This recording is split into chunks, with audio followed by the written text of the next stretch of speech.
You could be wiser as an educated advisor. Hello everyone, I'm Steve Savant, syndicated financial columnist and money color commentator. On today's show, Human Life Expectancy, the Final Frontier, part 5 in our series on the Mortality Revolution, all here on Let's Get Down to Business. We're going to be looking at human longevity into the future and why things are happening, but I wanted to give you a little insight. You know, we have Social Security government program, we have Medicare, another government program, and we have the third one under HUD, insured by the FHA, called Home Equity Conversion Mortgage. People say, Steve, why do you talk about this when you're talking about human longevity? Well, I'm telling you, you're going to look at this a lot differently than you ever have before. First, let's just make sure we got the HECM basics out of the way. It's a tool, and it's a tool that I think that can help you, especially because of longevity. First of all, again, as I said, it's under HUD.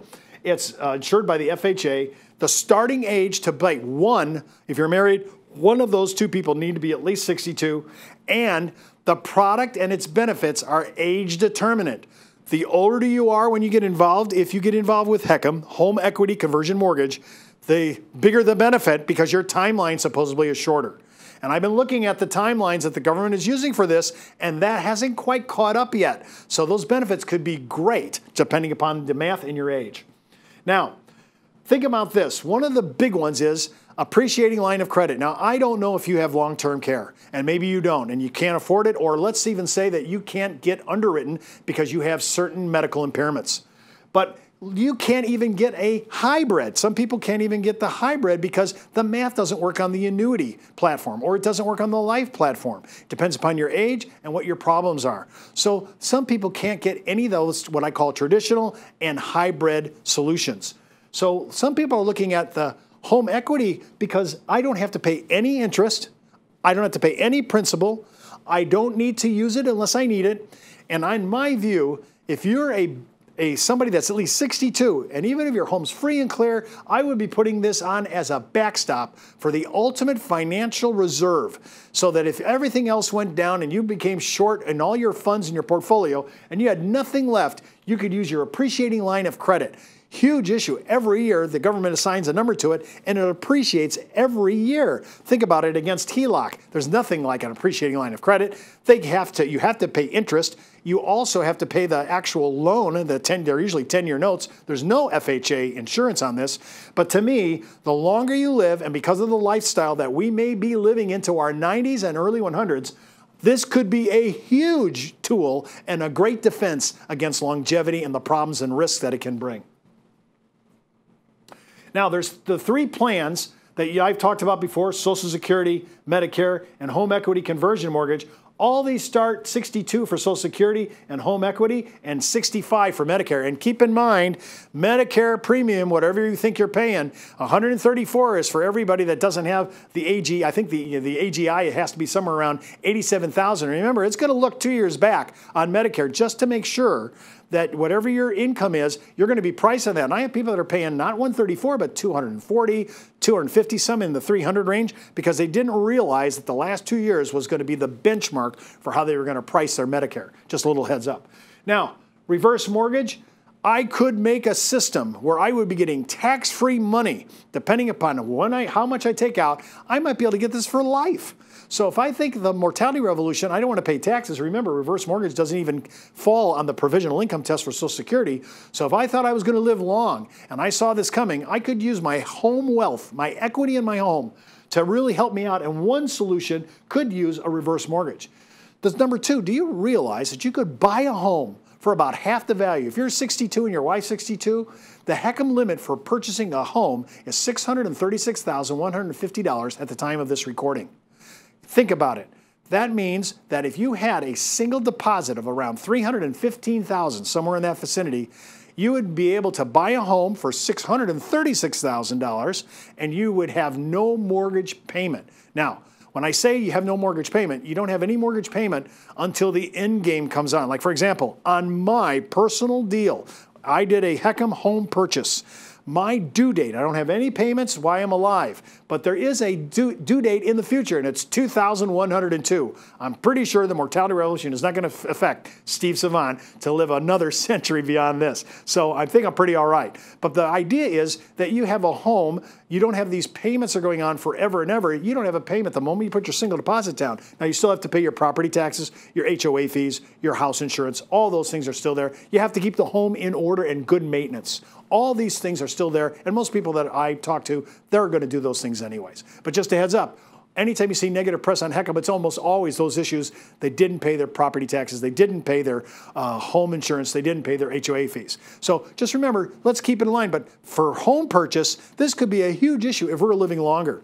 And remember, the equity line of credit that I talked about, this could be the ultimate backstop and a reserve fund. So if everything else went down, you'd be able to plug into the equity line of credit and you'd be able to have kind of a safety valve. You don't have to pay any interest. You don't have to pay any of it back as long as you stay in your home and that's your home of your residence. And remember, some people are combining the home equity credit with the home purchase. Instead of buying what you normally need to have, in my example I gave you, $315,000 for a $636,000 home, you may want to put an extra $100,000. If the current rate at 6% for the appreciating line of credit, that could be a huge boon for you later on. And for people who look at the expense loads when you do secure a HECM, that could actually pay for your closing costs if you just left that a year over a year. And I don't have anything guaranteed right now in the market or even an annuity that's paying 6.1%. So I'm just bringing up to you that this is an option that you should look at, and combining the strategy sometimes is the way to go. Why do I bring up HECM by itself? Because hardly anybody knows about it, and this could be a play for mortality. If you live long, this could be one of the answers to really circumvent longevity, especially when you're talking about housing. By the way, think about multi-generational planning. I'm thinking about estate planning now. I might be thinking about not only my kids, not only my grandkids. In my lifetime as a boomer, I'll be talking about my great-grandkids. That's how long we're going to be looking at it. So we have to look at our plans. Are they accommodating our longevity? Because we're going to have to add 10 years easy onto everything that we think we're going to live to. So I say my average is 88.8 or 86.6 years for a male. I'm thinking I better add to 96.6. I might just add 10. My wife's at 88.8.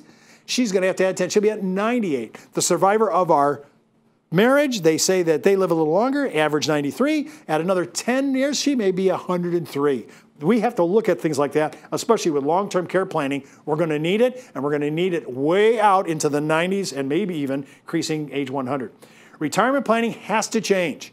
We have multiple generational planning now. We have retirement planning. All these things, long-term care planning, all these things have to come into play. And that's why I say sometimes the HECM strategies can put you in a position so that you're not worried about using your home wealth. You're using your home wealth for your living standard, and you're using it to be able to escort you into the 90s, maybe even the early 100s.